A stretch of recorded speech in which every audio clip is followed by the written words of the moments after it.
আকাশের ফেরেশতারা কাঁদতেছে, আমি সহ্য করতে পারছি না। জিবরাইল বলছেন, আমি হুকুম চাই, আপনি আমাকে হুকুম দেন, দুটা পাহাড় মিলায় দিয়া সব কাফের পিছে শেষ করে দিই।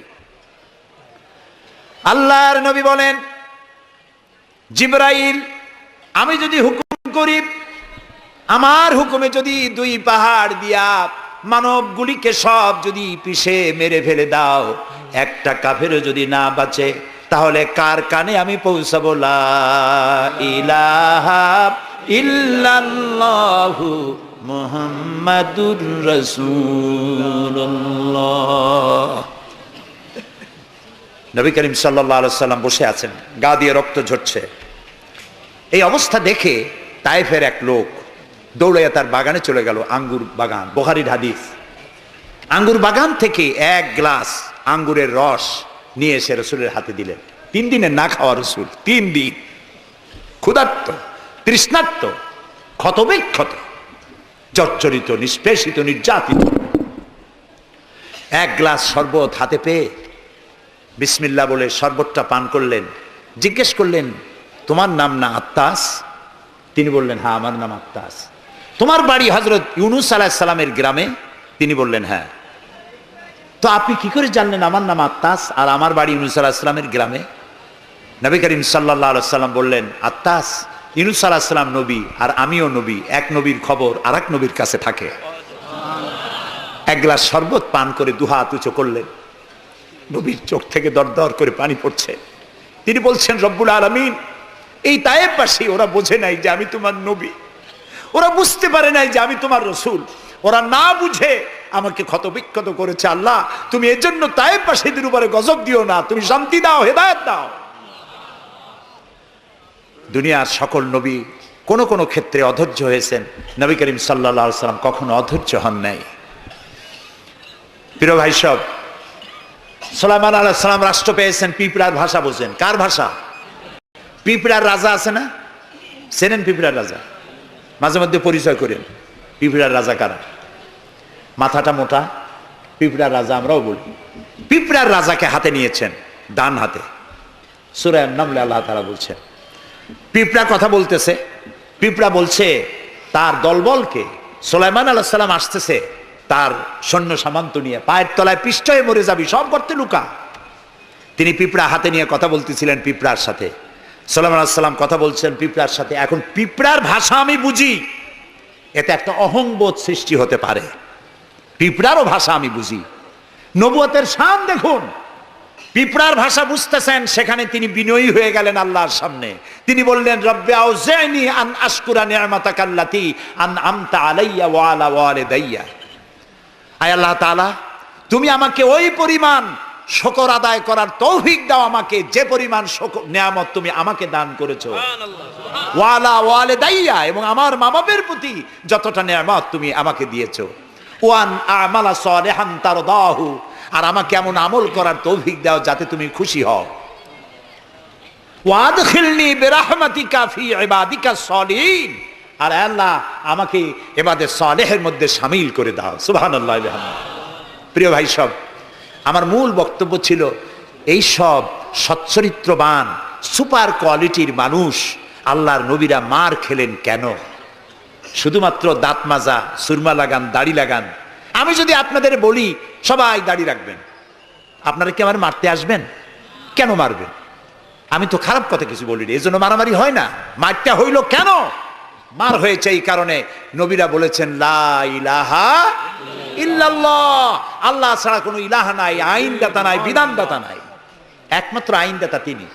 এখন আল্লাহর আইনটা কি সেটা আমাদেরকে বুঝতে হবে, সেটার দিকে আমি আগাচ্ছি ইনশাআল্লাহ। নবী করিম সাল্লাল্লাহু আলাইহি ওয়াসাল্লাম যখন এই কালেমার দাওয়াত দিলেন, মার শুরু হয়ে গেল। যারা এতদিন বলছিল আল আমিন, কি বলছিল রসুলকে?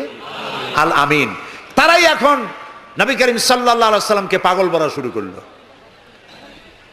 রসুলকে পাগল বলা হলে আঘাত লাগে কার গায়ে? আঘাত লাগে কোথায়? আল্লাহর গায়ে বলা যাবে না, আল্লাহর অস্তিত্বে আঘাত লাগে। আল্লাহ রাব্বুল আলামিন এই কাফেরদের অপবাদের জবাবে আল্লাহ তাআলা প্রতিবাদ করলেন। তিনি বললেন, ওয়ামা সাহিবুকুম বিমাজনুন, তোমাদের সাথী পাগল নয়। তোমাদের সাথী বললেন আল্লাহ তাআলা। কেন? তোমরা তো এই লোককে হতে দেখেছো, তার শৈশব, কৈশোর, যৌবন, আর এই বয়স পর্যন্ত তোমরা তাকে চোখের সামনে দেখেছো। পাগলামির কি দেখলে তোমরা তার ভেতরে? কেন পাগল বলো? তিনি পাগল নন, তিনি শায়ের নন, তিনি জাদুকর নন, তিনি গণক নন, তিনি আমার নবী। প্রিয় ভাই সব, মুসলমানেরা মার খাচ্ছে, পালিয়ে বেড়াচ্ছে। বুখারী শরীফে এসেছে ওয়ান খাব্বাব বিন আরিত রাদিয়াল্লাহু তাআলা আনহু আন্নাহু قال শাকাউনা ইলা রাসূলিল্লাহি সাল্লাল্লাহু আলাইহি ওয়াসাল্লাম ওয়া হুয়া মুতাওয়াসসাদুন বুরদাতুন লাহু ফি জিল্লিল কাবা। হযরতে খাব্বাব বলেন, আমরা অত্যাচারিত হয়ে একদিন নবী করিম সাল্লাল্লাহু আলাইহি ওয়াসাল্লামের কাছে গেলাম, যে দেখতে পেলাম তিনি কাবা শরীফের ছায়ায় চাদর মুড়ি দিয়ে আরাম ফরমাচ্ছেন। আমরা কাছে গিয়ে বললাম, আলা তাদউ লানা আলা তাস্তানসিরু লানা ইয়া রাসূলুল্লাহ, হে রাসূল। মাইর খাইতে খাইতে আমরা শেষ হয়ে গেলাম। আমাদের মুসলমানদের উপরে আগুন চাপা দেওয়া হচ্ছে, পাথর চাপা দেওয়া হচ্ছে, বেলালকে উটের পায়ের রশিতে বেঁধে উট তাড়ানো হচ্ছে। ক্ষুধার জ্বালায় শেষ হয়ে গেলাম, ঘুমাইতে দেয় না, মাইরে অস্থির হয়ে গেলাম। হে রাসূল, আপনি কি আল্লাহর কাছে আমাদের জন্য দোয়া করবেন না? আপনি কি আমাদের জন্য আল্লাহর কাছে সাহায্য প্রার্থনা করবেন না? বুখারীর হাদিস। রাসূলুল্লাহ উঠে বসলেন, বললেন, ও খাব্বাব, তোমাদের আগে এই পৃথিবীতে যারা এসেছিলেন সেই সমাজের সমাজপতিরা কলেমার দাওয়াত দেওয়ার অপরাধে তাদেরকে ধরতো। ফায়ুখাজুর রাজুলু ফায়ুহফারু লাহু ফিল আরদ, তারা তাদেরকে ধরতো আর তাদের জন্য গর্ত খনন করত। ফায়ুজআলু ফিহা, এরপরে সেই গর্তের ভিতরে তাকে কোমর পর্যন্ত গেড়ে দিত। সুম্মা ইউতা বিল মানশার, এরপরে করাত আনা হতো। ফায়ুদাউ আলা রাসিহি, এরপরে করাত তার মাথার উপরে রাখা হতো। ফায়ুজআলু নিসফাইন, এরপরে করাত দিয়ে চিরে জীবন্ত মানুষকে দুই টুকরা করে ফেলে দেওয়া হতো। মা ইয়াসুদ্দুহু যালিকা আন দীনি, এত বড় অত্যাচারের পরেও সে যুগের একজন মুসলমানকেও আল্লাহর দ্বীনের পথ থেকে এক চুলো তারা সরাতে পারে নাই। রাসূলুল্লাহ বলছেন, ওয়াল্লাহি ওয়াল্লাহি, ও খাব্বাব, আমি আল্লাহর নামে কসম করছি। কে বলছেন? রাসূলুল্লাহ কসম করছেন, আমি আল্লাহর নামে শপথ করছি, লা ইউতাম্মান্নাল্লাহু হাদাল আমরা হাত্তা ইয়াসিরুর রাকিবু মিন সানা ইলা হাদরামাউত। সেদিন বেশি দূরে নয়, যেদিন ইয়েমেনের রাজধানী সানা থেকে সুন্দরী যুবতী নারীরা তাদের যৌবনের পসরা নিয়ে, সওদাগারেরা তাদের সম্পদ নিয়ে সানা থেকে রওনা করে সহস্র মাইল পাড়ি দিয়ে সৌদি আরবের হাজরামাউত পর্যন্ত পৌঁছে যাবে রাত এবং দিনে পায়ে হেঁটে। লা ইয়াখাফু ইল্লাল্লাহ, আল্লাহ ছাড়া কোনো ভয় তাদের অন্তঃকরণে থাকবে না। তবে হ্যাঁ, এটা ঠিক, লা ইয়াখাফু ইল্লাল্লাহ যদি বলা হয় আর কিছু না বলা হয়, তাহলে তো বোঝা যাবে যে বাঘ এবং সিংহরও ভয় থাকবে না। নবীর কথায় কোনো ফাঁক থাকে না, আল্লাহর কথায়ও ফাঁক থাকে না, নবীর কথায়ও ফাঁক থাকে না। একজন ইলেম কালাম কম যখন ওয়াজ করতে যাইতো, লক্ষ্য করতো যে সেখানে কোনো আলেম আছে নাকি। আলেম থাকলে অল্প কথা বলে শেষ করে দিত। তা আলেম আছে কিনা এটা পরীক্ষা করার জন্য বলছে যে, ভাইরা, আমি আজকে একটা পাতা আর ওয়াজ করব, একটা পাতা, এবং তার ব্যাখ্যা এবং বিশ্লেষণ আমি আপনাদের সামনে আলোচনা করতে চাই। জনগণ বলেন, আমরাও শুনতেই চাই, বলুন পাতার ব্যাখ্যা কি। তিনি বলছেন, এমন একটি পাতা, এটি যদি মাটিতে পড়ে বাঘ হয়ে যায়, আর যদি পানিতে পড়ে কুমির হয়ে যায়। একজন দাঁড়ায় বলল, হুজুর, বুঝলাম এই পাতার ফজিলত এমন, মাটিতে পড়লে বাঘ হয়, পানিতে পড়লে কুমির হয়, কিন্তু পাতাটি যদি অর্ধেক মাটিতে অর্ধেক পানিতে পড়ে তাহলে কি হবে? উনি বুঝলেন যে এখানে তো আলেম আছে, কাজী আমার ওয়াজ এখানে শেষ করি। ও আখিরি দাওয়ানা আলহামদুলিল্লাহি রাব্বিল আলামিন। কথার মধ্যে ফাঁক থাকলে এরকম হয়, কিন্তু আল্লাহর কথা, নবীর কথায় কোনো ফাঁক নাই। লা ইয়াখাফু ইল্লাল্লাহ, আল্লাহ ছাড়া কোনো ভয় থাকবে না। কিন্তু গরু ছাগল ভেড়া নিয়ে যাইতে গেলে যদি জঙ্গলের বাঘ আক্রমণ করে সে ভয় কি থাকবে না? আল্লাহ রসুল ব্যাখ্যায় বলছেন লা ইয়াখাফু ইল্লাল্লাহ আবিযু আলা গানামি, তবে তোমার ঘোড়া, তোমার সাথের ভেড়া ছাগল পশু যদি থাকে তো তার উপরে বাঘের আক্রমণ এ ভয় থাকতে পারে, কিন্তু সম্পদ হরণ, সতীত্ব হরণ, জীবন হরণের কোনো ভয় থাকবে না, এমন সমাজ কায়েম হবে। লা ইয়াখাফু ইল্লাল্লাহ ওয়ালাকিন্নাকুম তাস্তাজিলুন, তবে তোমরা খুব তাড়াহুড়ো করছো, একটু সহ্য করো, একটু ধৈর্য ধরো। নবী করিম সাল্লাল্লাহু আলাইহি সাল্লাম একটি সুন্দর সমাজ উপহার দিলেন। আমি ইতিহাস থেকে আপনাকে শোনাতে চাই, রাসূলুল্লাহ ইন্তেকাল করেছেন। ঐতিহাসিকরা লিখছেন মদিনার এক যুবতী নারী কি সমাজ কায়েম করে গেল শোনেন। রাসূলুল্লাহ ইন্তেকাল করেছেন, ঐতিহাসিকরা লিখছেন সেই সমাজের একটি যুবতী নারী মদিনা থেকে কোনো এক আত্মীয়র বাড়ি বেড়াতে রওনা করেছেন। যেতে যেতে আত্মীয়র বাড়ি পৌঁছবার আগেই সন্ধ্যা হয়ে গেল। মনে মনে ভাবলো এখন যদি আমি কোনো পরপুরুষের সামনে পড়ি তাহলে তো আমার সতীত্ব যাবে, অলঙ্কারাদিও যাবে, সারা জীবনের লালিত সম্পদ নষ্ট হয়ে যাবে। খুব ভীত সন্ত্রস্ত পদে এগোচ্ছে, আর বাঘ দেখা হরিণীর মতো তার চোখ এদিক ওদিক তাকাচ্ছে আর হাঁটতেছে। হঠাৎ দেখে দূর থেকে তার দিকেই এগিয়ে আসছে এক যৌবন ভরা এক যুবক। যুবককে কাছে আসতে দেখে যুবতী নিজের লালিত সম্পদ, সতীত্ব আর অলঙ্কার আদি হারাবার ভয়ে মাটির উপরে বসে পড়েছে, তার রুহু গলার কাছে এসে গেছে। ঐতিহাসিকরা লিখছেন যুবকটি যুবতীর কাছে এসে দাঁড়িয়েছে। যুবতী মহিলার চোখের উপরে চোখ রেখে যুবক ছেলে বলছে, মা, আমাকে দিয়ে তোমার কোনো অনিষ্ট হবে না, তুমি কোথায় যাবে আমাকে বলো, আমি পাহারা দিয়ে তোমার গন্তব্যে পৌঁছে দেব।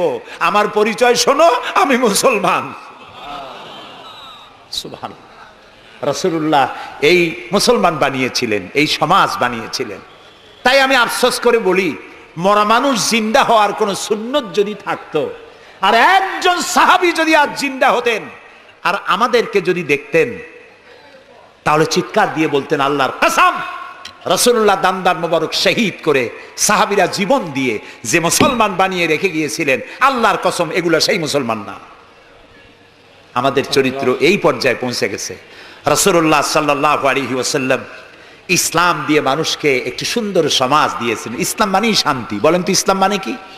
বলেন না, অর্থ কি? শান্তি। তবে শর্ত সাপেক্ষে, যারা আনুগত্য করবে তাদের জন্য শান্তি। আমরা একজন আরেকজনের সঙ্গে দেখা হলে কি বলি? আসসালামু আলাইকুম। যারা প্রত্যেক দিন প্রতি মুহূর্তে একজন আরেকজনকে সালাম দেয়, সেই জাতি কোনোদিন সন্ত্রাসী হতে পারে? আসসালামু আলাইকুম, আপনি বললেন ওয়ালাইকুম আসসালাম। নবী করিম সাল্লাল্লাহু আলাইহি ওয়াসাল্লাম বলেছেন আফশুস সালাম ওয়া আতইমুত তুআম ওয়া সাল্লু আন-নাসু বিন-নিয়াম তাদখুলুল জান্নাতা বিস-সালাম। তিনটি কথা। কয়টি কথা শুনতেছেন আপনারা? এক নম্বর হচ্ছে সালাম বিনিময় করো বেশি করে। রাসূলুল্লাহ বলছেন একটা গাছের এপাশে বসে দেখা হয়েছিল, সালাম দাও, গাছটা ঘুরে আসছে, লোকটা আবার সালাম দাও। আমাদের দেশে এই অভ্যাস নাই। সব বসেরা চায় আমার অধীনস্থ লোকের আমারে সালাম দিক। রাসূলুল্লাহ তার স্ত্রীকে সালাম দিতেন। এমনকি রাস্তা দিয়ে যাওয়ার সময় বাচ্চা পোলাপান খেলাধুলা করছে, তাদেরকে তিনি সালাম দিতেন। আমরা কি দেই? আমরা দেই না। হুজুররা মনে করেন মুরিদরা আমারে দেবে, মন্ত্রী মনে করে অন্যরা আমারে দেবে, এসপি মনে করে পুলিশ আমারে দেবে। কিন্তু সালাম যিনি আগে দেবেন তিনি অহংকার মুক্ত। সুবহানাল্লাহ। এবং এই সালাম অন্যরা বলে কি সুপ্রভাত, গুড মর্নিং, গুড ইভিনিং, শুভ সন্ধ্যা, শুভরাত্রি। এটার ব্যাখ্যা কি? সকালবেলায় 280 মাইল স্পিডে ঝোড়ো হওয়া প্রবাহিত হচ্ছে, 30 ফিট উঁচু হয়ে জলোচ্ছ্বাস হচ্ছে, মানুষ মরতেছে, বাড়ির টিন উড়ে যাচ্ছে। সকালবেলা কেউ যদি যায় বলে গুড মর্নিং, থাপড়ায় দাঁত ফালাই দেবে না? বেটা এর সাইতে ব্যাড মর্নিং তো কখনো আসে নাই। রাতের বেলায় মা মারা গেছে, তার বাড়ি গিয়ে বলছে গুড নাইট, কেমন লাগবে কোন? সুতরাং ইসলামের বিষয়টাই মোর সায়েন্টিফিক। সুখে দুঃখে, বিপদে আপদে, সুখে শান্তিতে, রাতে দিনে, সকালে সন্ধ্যায় যখন দেখা হচ্ছে একজন আরেকজনকে সালাম, আসসালামু আলাইকুম, পয়সা লাগতেছে? কথা না কইলে বুঝবো কি? বিনা পয়সায় আল্লাহ তোমার উপরে শান্তি দিক, রহমত দিক। আপনি আরো বেশি করে কন ওয়ালাইকুমুস সালাম ওয়া রাহমাতুল্লাহি ওয়া বারাকাতুহু ওয়া মাগফিরাতুহু। তারপরে কি করে? হাত দেন। কিছু কিছু লোক আছে হাত মুঠে ছোঁয়ায়, সবটা দিতে চায় না। আবার হাতটা দিয়া এরকম ঝাঁকি ঝাঁকি করে, মনে করে যত ঝাঁকি তত নেকি। এটা কিন্তু একটা পাগলামি। জি, আপনি হাত নাচান কেন? ধরে রাখেন আর বলবেন ইয়াগফিরুল্লাহু লি ওয়া লাকুম। আল্লাহ তোমারও শান্তি দিক, আমারও শান্তি দিক। আল্লাহ তোমারও মাফ করুক, আমারও মাফ করুক। সুবহানাল্লাহ। সালাম দাও বেশি করে। কে বলতেছেন? আল্লাহ রাসূল। বাড়িতে যেয়ে সালাম দেবেন, বউরে সালাম দেবেন। আপনার স্ত্রী আপনার কৃতদাসী নয়, আপনার সমান অধিকার তা। আপনি সালাম দিবেন। ঘরের মধ্যে মুখ কালো করে ঢুকলেন, বউ কিছু কইল না, আপনিও কিছু কইলেন না, মনে হলো দুইজন বোবা। আপনি ঘরের মধ্যে প্রবেশ করতেছেন, আসসালামু আলাইকুম ওয়া রাহমাতুল্লাহ, গৃহবাসীরা তোমাদের উপর আল্লাহর রহমত নাজিল হোক। সুবহানাল্লাহ বলবেন না? আজকেই এই আমল করবেন। বাড়ি যাইয়ে বউরে সালাম দেবেন। তবে যারাদের কোনোদিন দেওয়ার অভ্যাস নাই তাদের একটা সমস্যা হইতে পারে। হঠাৎ করে সালাম দিলে বউ মনে করবে কপালে দুঃখ আছে বুঝে আসছে। একটু বুঝাই বলে নেবেন। তবে আজকের থেকে সালাম শুরু হবে, ঠিক আছে না ভাই? আজকের থেকে শুরু হবে। বাচ্চাকে বাড়ি থেকে বিদায় করছেন, স্কুলে যাচ্ছে, মা বাবা শিখায় বাই বাই, টাটা, যাই যাই, খাই খাই। একটা কথা হইলো? বাচ্চা বিদায় হচ্ছে, বাচ্চার মাথায় হাত দিয়ে বলেন ফি আমানিল্লাহ, তোমারে আমি আল্লাহর আমানতে ছেড়ে দিলাম। সুবহানাল্লাহ। কিসের বাই বাই টাই টাই? আমরা মুসলমান, এই মুসলিম ট্র্যাডিশন, মুসলিম কালচার বাঁচায় রাখতে হবে যে কোনো মূল্যে। ছেলেদের নাম রাখতে গিয়ে মন্টু, বল্টু, সেন্টু, ডবলু, আকাশ খাতুন, বাতাস বেগম, একটা নাম হইল? আচ্ছা ভাই, আপনি লক্ষ্য করেন তো, পৃথিবীতে কোন ইতিহাস সৃষ্টিকারী মানুষ বল্টু আর মন্টু জাতীয় নাম আছে? পৃথিবীর কোন আলেম, হজরত মাওলানা বল্টু সাহেব এখন ওয়াজ করবেন? এই যে মাজার দেখতে পান, ইনি হচ্ছেন হজরত পীরে বুজুর্গ খানানে খানান সিরাজুস সালিকিন মিসবাহুল আরিফিন হজরত মাওলানা সেন্টু রহমতুল্লাহ আলাইহির মাজার আছে? এরকম নাই। আপনি নাম যত খারাপ রাখবেন, আপনার সন্তান গুন্ডা হবে, বদমাশ হবে, চাঁদাবাজ হবে, জিনাকার হবে। নাম রাখবেন মুসলমানি নাম, ভালো ভালো নাম, আরবি নাম। আলেমদের কাছে জিজ্ঞাসা করে নাম রাখবেন যে এই নামটা কি রাখবো আর নামের অর্থটা কি। আন্দাজে আবার নাম রেখেন না। কুয়েতে এয়ারপোর্টে একদিন বাংলাদেশের একজনের পাসপোর্ট দেখে পুলিশেরা হাসাহাসি করতেছে। কারণ কি? কারণ হলো পাসপোর্টধারী যিনি, তার নাম হলো জামাল মিয়া, আর পিতার নাম হলো তরিক মিয়া। জামাল শব্দের অর্থ হচ্ছে উট, আর জামাল মিমে আলেফ দিয়ে যদি হয় তাহলে হয় সৌন্দর্য। এখন জামাল মানে উট, মিয়া মানে 100, ওর নাম 100 উট। আর তরিক মানে রাস্তা, মিয়া মানে 100, ওর নাম 100 উট আর ওর বাপের নাম 100 রাস্তা। 100 রাস্তার ছেলে 100 উট। তা খালি আরবি রাখলে তো হবে না, নামে আরবির অর্থ কি? জি, অর্থবোধক নাম রাখতে হবে। তাহলে আমি বলতেছিলাম রাসূলুল্লাহর হাদিস, প্রথমে দিবেন সালাম, আফশুস সালাম ওয়া আতইমুত তাআম। গরিব মিসকিনদেরকে দাওয়াত করে খাওয়াবেন, বন্ধু বান্ধবদের দাওয়াত দিয়ে খাওয়াবেন। খাওয়া খাওয়াইতে কিন্তু মহব্বত বাড়ে, চক্ষু লজ্জার সৃষ্টি হয়। খালি অপরের পয়সা দিয়ে রিক্সা চড়বেন, রিক্সায় দুইজন উঠলো, একজন নামে হেঁটে চলে গেল, একসাথে দুইজনে খাইলো, আর একজনে খেলাল করতে করতে বাইরে গেলো, পয়সাও দিল। এই চালাকি এক সময় ধরা পড়ে যায়। এই জন্য মানুষকে বাড়িতে দাওয়াত দিয়ে খাওয়ানো। রাসূলুল্লাহ বলেন দাওয়াত দিয়ে খাওয়াও। তাহাদ্দু তাহাব্বু, হাদিয়া দাও, মহব্বত বাড়বে। কারো অসুখ হয়েছে, তার বাড়িতে একটু আঙ্গুর নিয়ে যাও, একটু কমলা নিয়ে যাও। তোমার শত্রু যদি হয়, চক্ষু লজ্জার সৃষ্টি হয়ে যাবে। কান্নাহু ওয়ালিয়ুন হামিম, দেখা যাবে সেই চরম দুশমন ছিল, সে তোমার বন্ধু হয়ে গেছে। সুবহানাল্লাহ বলেন না? ওয়াসাল্লু আন-নাসু বিন-নিয়াম। আর 3 নম্বরে, মানুষ যখন ঘুমায় থাকে তখন তুমি নামাজ পড়ো। কোন সময়? কোন তো? ও, তাও তো আপনারা জানেন, মধ্যরাতের পরে যখন মানুষেরা ঘুমায় থাকে তখন তুমি নামাজ পড়ো। এই রাত্রে কেন? কারণ মানুষের কাছে সব থেকে বড় ভালোবাসার সত্তা কে বলেন? আল্লাহ। তারপরে আল্লাহ রাসূল। এখন যাকে ভালোবাসি তার সাথে তো প্রেম করতে হবে। প্রেম কি নোটিশ দেওয়া হয়? SMS করে আজকাল হয়। কিন্তু ভালোবাসা বিজ্ঞাপন দিয়ে হয় না, মাইকিং করে হয় না। ভালোবাসা হয় কিসে কন্ত? প্রেম কিসে হয়? লজ্জা করে বলতে, করছেন তো এক সময়। গভীরে, রাতে, অন্ধকারে, একাকিত্বে ভালোবাসা হয়। তো মানুষের সবচাইতে প্রিয় হচ্ছেন আল্লাহ তাআলা, প্রিয়তম। এর থেকে প্রিয় আর মুসলমানদের জন্য কেউ হইতে পারে না।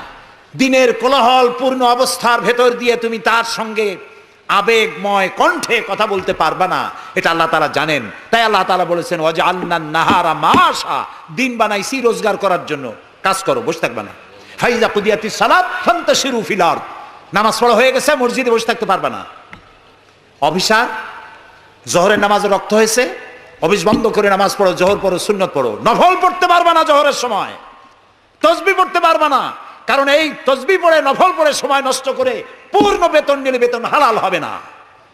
মেডিকেল নিয়ে সুস্থ মানুষ সেল্লা দিতে যাবা, পয়সা হারাম, নেক পয়সা হবে না, হালাল পয়সা কামাই দিতে হবে।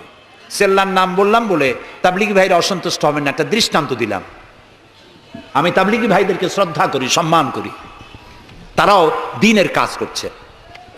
সুতরাং মসজিদের ভেতরে আপনি নামাজ পড়ে আল্লাহ তাআলা বলছেন কি শোনেন, ফরজ ফাইজা কুদিয়াতিস সালাত ফান্তাশিরু ফিল আরদ, নামাজ পড়া হয়ে গেছে, বেরিয়ে যাও। কোথায় যাও? দুনিয়ায় যাও, হাটে যাও, বাজারে যাও, কলেজে যাও, কারখানায় যাও, আদালতে যাও, শিক্ষা প্রতিষ্ঠানে যাও, চাষ করতে যাও, যাইয়া কি করো? আবতাগু মিন ফাদলিল্লাহ, আর আমার রিজিক, আমি যে তোমারে অনুগ্রহ করেছি, রিজিক দিয়েছি, ওই রিজিক তালাশ করে আনো। সুবহানাল্লাহ। প্রিয় ভাই সব, হযরত ওমর রাদিয়াল্লাহু তাআলা আনহু মসজিদের ভিতরে দেখলেন কিছু লোক বসা, জোহরে দেখলেন, আসরে দেখলেন, মাগরিবে দেখলেন, এশায় দেখলেন। পরের দিন ফজরের সময় সেই একই জায়গায় কয়েকটা লোক, একই লোক দেখে জিজ্ঞেস করলেন তোমরা কারা? বলল নাহনু মুতাওয়াক্কিলিন, আমরা আল্লাহর উপরে ভরসা করি এবং আল্লাহর উপরে ভরসা করে এখানে জিকির আজগার করি। খাও কি? কয় যে আমাদের এই জিকির আজগার দেখিয়া পাশের লোকেরা ভাত রাইন্দে আমাকে খাওয়ায়। রাসূলুল্লাহ বললেন তোমরা তো মুতাওয়াক্কিলুন, তোমরা তো অন্যের উপরে নির্ভরশীল, আল্লাহর উপরে তো নির্ভরশীল তোমরা নও। শোনো, আগামীকাল এই জোহরের নামাজের পর যদি তোমাদেরকে এখানে বসা দেখি, ব্যাট মেরে মসজিদ থেকে বের করে দেব। মসজিদে নির্দিষ্ট সময় নামাজ পড়তে আসবে, বাকি সময় কাজ করতে হবে মানুষের জন্য, নিজের জন্য, জনগণের জন্য, রাষ্ট্রের জন্য। এর নাম ইসলাম। এর নাম কি? ইসলাম। বাস্তবমুখী, বৈরাগ্য নয়। আপনি দিন কায়েমের জন্য, আল্লাহর বেশি জিকির আজগার করার জন্য জঙ্গলে যাবেন, লা রাহবানিয়াতা ফিল ইসলাম, ইসলামে বৈরাগ্যবাদকে সমর্থন করে না। কথা বুঝে আসছে? সুতরাং আপনি রাত্রি বেলায়, দিনের কোলাহলপূর্ণ সময়, আপনি আল্লাহর সাথে প্রেম করতে সময় পাচ্ছেন না। আল্লাহ তাআলা বলছেন ওয়াজআলনাল লাইলা লিবাসা ওয়াজআলনা নাওমাকুম সুবাতা, রাত্রে বানাইছি, রাত্রিকে বানাইছি শান্তির আচ্ছাদন। সুবহানাল্লাহ বলবেন না? রাত হলো শান্তির আচ্ছাদন। তীর্যক রৌদ্রের তীব্র প্রখারকে বন্ধ করে দিয়ে রাতের একটি অন্ধকারের চাদর দিয়ে, কালো চাদর দিয়ে পৃথিবীটাকে ঢেকে দিলাম। আর একটু শান্তির জন্য চাঁদ আর তারকার নামে কিছু ডিম লাইট জ্বালাই দিলাম। গভীর রাত্রে ওঠো, মানুষ যখন ঘুমায় তখন তুমি সেজদায় পড়ে কাঁদো।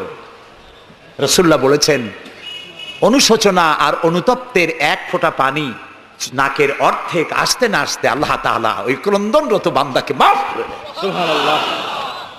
এই তিনটি কাজ যে করবে, কয়টা কাজ? তিনটি। এই তিনটি কাজ যারা করবে তাদখুলুল জান্নাতা বিসসালাম, আখরাজাহু মুসলিম। মুসলিম শরীফের হাদিস। রাসূলুল্লাহ বলছেন এই তিনটে কাম করো, শান্তির সাথে জান্নাতে চলে যাবে। তাহলে যে জাতির জীবন ব্যবস্থার নাম কি? ইসলাম। আর আমাদের নাম মুসলমান। সব জায়গায় কিন্তু শান্তি, দেখা হইলে সালাম। আল্লাহর নাম কি? শান্তি। আর আল্লাহর এক নাম কি? সালাম না আছেন আল্লাহর নাম? আল্লাহর নাম শান্তি। তারপরে নামাজ পড়ে শেষ করার পরই ডান দিকে বাম দিকে কি বলি?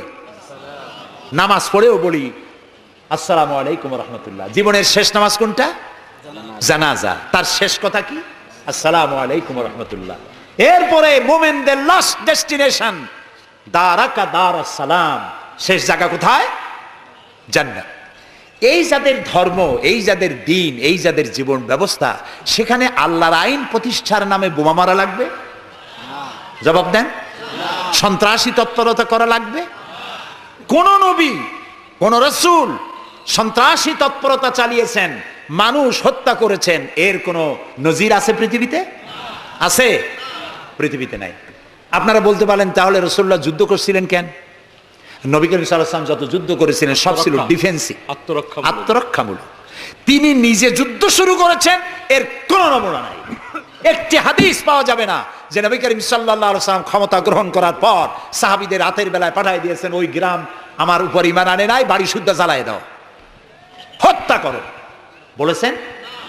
সুবহানাল্লাহ। বন্দীরা এসেছে, বন্দীদেরকে তিনি শর্ত করেছেন, বন্দীদের খাবার দিয়েছেন, থাকার দিয়েছেন, আর বলেছেন কোন বন্দী যদি একটা নিরক্ষর লোককে অক্ষর জ্ঞান সম্পন্ন করাতে পারে, স্বাক্ষর দিতে পারে, এই জ্ঞানটুকুন যদি দিতে পারে, এর বিনিময়ে তাকে মুক্তি দেওয়া হবে। আজকে আমেরিকা আমাদেরকে ভদ্রতা শিখায়, বন্দীদের সাথে তোমরা কি ব্যবহার করেছো?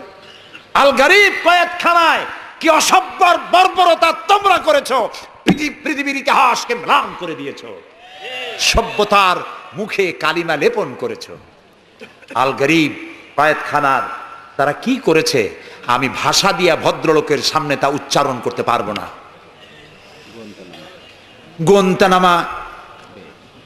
গোয়েন্তানামা বেতে, যেটা পৃথিবীর নরক বলা যায়, পৃথিবীর জাহান্নাম, মুসলমান কয়েদিদের সামনে কোরআন শরীফ খুলে কোরআনের উপরে পেশাব করেছে তারা। একজন মুসলমান হাত পা বান্দা তার সামনে কোরআনে পেশাব করলে তার অবস্থাটা কি হয়? সে তো আত্মহত্যা করতে চায়, তখন আমার জীবন চলে যাক, কোরআনের অমর্যাদা তো সহ্য করা যায় না। তোমরা তাই করেছ। তোমরা ইরাকে 70 বছরের বৃদ্ধা নারীকে 2 পা 2 হাতের উপরে ভর করে গাধার মতো বানাইয়া তার পিঠের উপরে তোমরা চড়ে বাজারে বাজারে ঘুরেছো। তোমরা সেই জাতি, তোমরা নারীত্বের অমর্যাদা করেছো, মনুষ্যত্বের অমর্যাদা করেছো। বাংলাদেশকে গণতন্ত্র শিক্ষা দেওয়ার জন্য তোমাদের আসার কোনো জরুরত নাই। গণতন্ত্র আমাদের কাছ থেকে শিখে যাও, সভ্যতা ভদ্রতা আমার দেশ থেকে শিখে যাও। তোমরা সাম্প্রদায়িক সম্প্রীতির কথা বলো, আমার দেশ থেকে শেখো। আমার দেশের হিন্দুরা রোজার মাসে মসজিদের পাশে যত মণ্ডপ ছিল, মাগরিবের আজানের সময় কেউ ঢোল বাজায় নাই, মাইক বাজায় নাই, ঠিক না?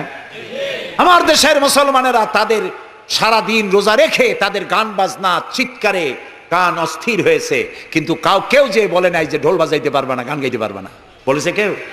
সাম্প্রদায়িক সম্প্রীতি এখানে তোমরা খুঁজে বেড়াও যেখানে সম্প্রীতি নাই। কোথায় সাম্প্রদায়িক সম্প্রীতি নাই?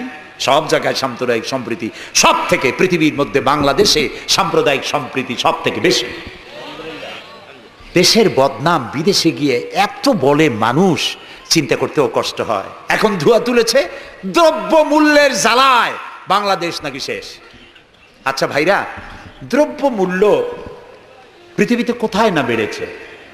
তবে আমাকে বলতে হবে, দ্রব্য মূল্যের কারণে বরিশালে না খাইয়া মরছে কয়জন? আমি আপনার কাছে হিসাব চাই, বলেন। মরেছে একজনও? বাংলাদেশে মরছে একজনও? দ্রব্য মূল্য বাড়তে পারে, কিন্তু ক্রয় ক্ষমতাও তো বেড়েছে মানুষের, আলহামদুলিল্লাহ বলেন। আমি তো সেদিন আমার পিরোজপুরে দেখলাম এক রিক্সাওয়ালা, তার বাড়িতে শামিয়ানা টানানো। আমি জিজ্ঞেস করলাম এই বাড়িতে কি বিয়ে নাকি? বললো যে একটা রিক্সাওয়ালা অমুক, তারা চিনলাম, তার বাড়িতে বিয়া। সে বিবাহের জন্য পাড়েরহাট বাজার থেকে, ডেকোরেটর থেকে চেয়ার ভাড়া করে এনেছে, শামিয়ানা এনেছে, সেজন্য ধারকর্য করতে হয়নি, সে পয়সা পেয়েছে, তার কাছে পয়সা আছে। বিজিডি, বিজিএফ, তারপরে বৃদ্ধ ভাতা, বয়স্ক ভাতা, এরপরে মুক্তিযোদ্ধা ভাতা, উপবৃত্তি, টিআর, কাবিখা, বিভিন্ন রকমের বিভিন্ন পদ্ধতিতে মানুষের দুয়ারে ক্রয় ক্ষমতার জন্য সরকার টাকা পৌঁছে দিয়েছে। যদি 4-5 বছর আগে সে কত পাইতো আর এখন কত পায়? সেটাই কথা। 1 টাকা যখন চাউলের সেট ছিল তখন মানুষ না খেয়ে মরতো, এখন 20-22 টাকা, তা তো না খেয়ে মরছে না। আলহামদুলিল্লাহ বলে, আলহামদুলিল্লাহ বলে। সুতরাং এই সব বাজে কথা বলে মানুষকে বিভ্রান্ত করার কোনো সুযোগ নাই। যাক, এটা আমার পয়েন্ট না। আমার পয়েন্ট ছিল আল্লাহর আইন প্রতিষ্ঠার জন্য বোমা মারা, সন্ত্রাসী তৎপরতার কোনো সুযোগ নাই। আজকে যারা বোমা মারতেছে, এই যে জালকাঠি মারলো না, কয়জন মারছে? 2 জন। যেটা মারলো এইখানে বসে তারে পুলিশে ইন্ট্রোগেশন করতেছিল। ইন্ট্রোগেট করার সময় তারে জিজ্ঞেস করলো তুমি মারলা কেন? কয় যে আমি আল্লাহর আইন প্রতিষ্ঠা করতে চাই, সে আল্লাহর আইনের বিরুদ্ধে অবস্থান নিয়েছে, বিচার করে, সেই জন্য তারে মারছি। আচ্ছা, বিচারকরা কি আইন তৈরি করে?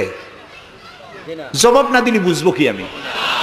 আপনারা সবাই শিক্ষিত, সিটি কর্পোরেশনের লোক, জবাব দিবেন ঠাস ঠাস করে পুরুষের মতো। বিচারকরা আইন বানায়? তৈরি করা আইনের উপরে তারা ডিসিশন দেন। এই যে আইনজীবী দুজন দুই পাশে আমার বসে আছে, ওনরা যে পার্লামেন্টের মেম্বার, আদালতে এই জন্য এমপি কে দেখাই দেয়। জি, তো এই যে দুইজন আইনজীবী বসে আছেন আমার পাশে, ওনরা প্রতিষ্ঠিত আইনের উপরে ওরা আর্গুমেন্ট করেন। আমার দেশে যত আইন আছে, সিভিল ল যেটা, সেখানে তো ইসলামী আইন আছে, আছে না বললেন কেন আন্দাজে? সিভিল ল এর মধ্যে আছে, ক্রিমিনাল ল এর মধ্যে কিছুটা নাই, কিন্তু সিভিল ল এর মধ্যে আছে। মুসলিম পারিবারিক আইন, এটা তো আছেই। সুতরাং বিচারক মারা, আইনজীবী মারা। এরপর বললো, আচ্ছা তুমি যদি এখন মরো, কয় যে আমি তো শহীদ হয়ে যাবো। আরে উল্লুক, তুমি শহীদ হবা কেমনে? তুমি তো মানুষ খুন করে আসছো, তোর তো জাহান্নামে যাওয়া লাগবে। চট্টগ্রামে যে মারলো, বোমা মারতে গিয়ে দুইটা হাত গেছে, দুইটা পা চলে গেছে। তারপরে তাকে হসপিটালে নেওয়া হয়েছে, পানি চাইছে, এক নার্স পানি দিয়েছে বাম হাত দিয়ে। সে কয় যে বাম হাতে পানি খাবো না। তুই মুসলমান? কয় যে নার্স বলছে আমি মুসলমান। বাম হাত দিয়ে পানি দিলা কেন? আমি তো মুসলমান, ডান হাত দিয়ে পানি দাও। আমি শুনিয়া পরে এক বক্তৃতায় বললাম, আসছে মানুষ খুন করিয়া, ও এখন বাম হাত আর ডান হাত তালাশ করে। একজনের নাকি মোষ ছিল খুব বড়, আছে না এরকম কিছু মোষওয়ালা, বড় মোষ, ঠোঁট ঠোঁট ঢাকা। কিছু কবি বুদ্ধিজীবী, এরা কোন রকম বুদ্ধিজীবী হইতে চাইলে এরকম একটু মোষ টোষ বড় থাকা লাগে, চুল টুল 5-6 মাস কামায় না, এরকম একটা অবস্থা। আর মাথাটা ইন্টারন্যাশনাল এয়ারপোর্ট, চুল টুল নাই, স্টেডিয়ামের মতো, চতুর্দিকে কিছু দর্শক আছে, মাঝখানে খালি। তো এইরকমের একজন মোষওয়ালা, ঘন মোষ, এত বেশি মোষ যে টর্চ মারিয়াও বোঝা যায় না যে লোকটা হাসে না কান্দে। ওই রকম এক মশলা লোকের মদ খাওয়ার অভ্যাস ছিল। মদের গ্লাস বাম হাতে, আর ডান হাত দিয়ে মোষগুলো উঁচু করিয়া বাম হাত দিয়ে মদ খাইতেছে বহুত কষ্ট করে। একজন জিজ্ঞেস করলো, ভাই তুমি মদ খাওয়াতে এত কষ্ট করতেছো কেন? ঢকঢক করে গিললেই তো হয়, মোষগুলো উঁচু করে নেছো। কয় যে ভাই, হজরত ওলামায়ে কেরামের মুখে শুনছি পানি টানি কিছু খাইতে গেলে মোষ লাগলে মাকরু হয়। ও খাইতেছে মদ, ও মানুষ খুন করে আসছে, আর ও বলতেছে যে আমি বাম হাতের পানি খাবো না। বেটা তুই জাহান্নামে যাবি। আল্লাহ তাআলা বলেছেন, ওমান ইয়াকতুল মুমিনান মুতাআম্মিদান ফাজাযাউহু জাহান্নাম খালিদান ফিহা ওয়া গাদাবাল্লাহু আলাইহি ওয়া লানাহু ওয়া আ'আদ্দা লাহু আযাবান আযীমা। আল্লাহ তাআলা বলেছেন, যে ব্যক্তি কোনো মানুষ হত্যা করে, মুমিন হত্যা করে ইচ্ছে করে, তার একমাত্র শাস্তি হলো জাহান্নাম। কে বলতেছে? আল্লাহ তাআলা। জাহান্নাম, এবং আল্লাহ লানত, এবং চিরকাল সে জাহান্নামে থাকবে। আল্লাহ তাআলা আরো বলছেন, ওমান কাতালা নাফসান বিগাইরি নাফসিন আও ফাসাদিন ফিল আরদ ফাকান্নামা কাতালান নাস জামিআ। যদি বিচারকরা বিচারের মাধ্যমে কাউকে মৃত্যুদণ্ড না দেয়, এরকম কোন মানুষকে কেউ যদি হত্যা করে, সে একটি মানুষ হত্যা করলো না, সে যেন বিশ্বের সমগ্র মানব গোষ্ঠীকে হত্যা করলো। একটা মানুষ হত্যা করার অপরাধ হচ্ছে বিশ্বের সব মানুষ হত্যা করার সমান। ওয়ামান আহিয়াহা, আর কেউ যদি একটি মানুষকে বেঁচে থাকার সুযোগ করে দিল, ফাকান্নামা আহিয়ান নাসা জামিয়া, সে যেন সারা পৃথিবীর মানুষগুলিকে বেঁচে থাকার জন্য সুযোগ করে দিল। যারা মানুষ হত্যা করে তাদের শাস্তি কি? আল্লাহ তাআলা বলছেন, ইন্নামা জাযাউল্লাযীনা ইউহারিবুনাল্লাহা ওয়া রাসূলাহু ওয়া ইয়াসআউনা ফিল আরদি ফাসাদান। যারা আল্লাহর এই জমিনে বিপর্যয় সৃষ্টি করতে চায়, সন্ত্রাস সৃষ্টি করতে চায়, তাদের জন্য 4 প্রকার শাস্তি। কয় প্রকার শাস্তি? কে বলতেছে? যারা বোমা মারে, যারা গ্রেনেড হামলা করে, যারা মানুষ হত্যা করে, যারা শান্তিপূর্ণ সমাজের উপরে সমাজকে বিশৃঙ্খলা সৃষ্টি করতে চায়, আল্লাহ তাআলা তাদের জন্য 4 প্রকারের শাস্তি নির্ধারণ করেছেন। আইয়ুকাত্তালু, তাদেরকে হত্যা করো, আও ইউসাল্লাবু, অথবা তাদেরকে শুল দণ্ডে দিয়ে দাও, আও তুকাত্তা আইদিয়াহুম ওয়া আরজুলিহিম, অথবা তাদের ডান হাত আর বাম হাত উল্টা কেটে দাও। হয় প্রথমে ডান, পরে বাম পা, বাম হাত ডান পা, একটার উল্টা আর একটা কাটো। চতুর্থ, আও ইয়ানফাউ মিনাল আরদ, অথবা দেশ থেকে বহিষ্কার করে দাও। সুতরাং আজকে যারা সন্ত্রাসী তৎপরতা চালাচ্ছে, তাদের সাথে ইসলামের কোনো সম্পর্ক নাই। পত্রিকার মাধ্যমে, এক শ্রেণীর সাংবাদিকতার মাধ্যমে এক শ্রেণীর ধর্মনিরপেক্ষ রাজনীতিবিদরা এই সমস্ত সন্ত্রাসের দোষ আলেমদের মাথায় উঠায় দিতে চেয়েছিল। আল্লাহ আমাদের রক্ষা করেছেন, আলহামদুলিল্লাহ। বাংলাদেশের সমস্ত মসজিদ, মাদ্রাসার ইমাম, শিক্ষক, আলেম, ওলামা, পীর, বুজুর্গ সব ময়দানে নেমে পড়ে প্রতিবাদ জানিয়েছে ইসলামের সাথে এর কোনো সম্পর্ক নাই, সম্পর্ক থাকতে পারে না। বিদায় হজে শুনতেছেন নবী করিম সাল্লাল্লাহু আলাইহি ওয়াসাল্লাম বক্তব্য রাখছেন। বিদায় হজে নবী করিম সাল্লাল্লাহু আলাইহি ওয়াসাল্লাম বললেন, ও সাহাবীরা, আজকের কোন দিন? তারা বললেন, আজকে 9 জিলহজ, ইয়াউমে আরাফা। এটা কি মাস? তারা বললেন, জিলহিজ্জা, এটা জিলহজ মাস। যে ঘর তোমরা তওয়াফ করে, এই ঘরটা কার? সাহাবীরা বললেন, এটা আল্লাহর ঘর। নবী করিম সাল্লাল্লাহু আলাইহি ওয়াসাল্লাম বললেন, আজকের দিন, আরাফাতের দিন যেমন পবিত্র, আজকের মাস যেমন পবিত্র, আল্লাহর ঘর যেমন পবিত্র, তোমাদের একের রক্ত আরেকজনের কাছে সেই রকম পবিত্র। সুবহানাল্লাহ বলেন। রাসূলুল্লাহ বলছেন, একটি মানুষ হত্যা করা কত বড় অপরাধ শোনো। গোটা বিশ্ব ধ্বংস হয়ে যাওয়া আল্লাহর কাছে সহজ, একটা মানুষ হত্যা করা এর থেকে বেশি কঠিন আল্লাহর কাছে। এবং কিয়ামতের দিন আল্লাহ সর্বপ্রথম হত্যার বিচার করবেন। কাবিল আর হাবিলের বিচার দিয়া রক্তের বিচার শুরু হবে সর্বপ্রথম। সুতরাং হত্যা করা সন্ত্রাসবাদীদেরকে আপনারা ধরিয়ে দেবেন। জেএমবি নামে, জেহাদের নামে যারা কলঙ্ক সৃষ্টি করেছে ইসলামের, তাদের ব্যাপারে কোনো ছাড় দেওয়া যাবে না। সুইসাইড করা, এইভাবে আত্মঘাতী বোমা ছেড়ে দিয়ে যারা মৃত্যুবরণ করে, তাদের ব্যাপারে আল্লাহ তাআলা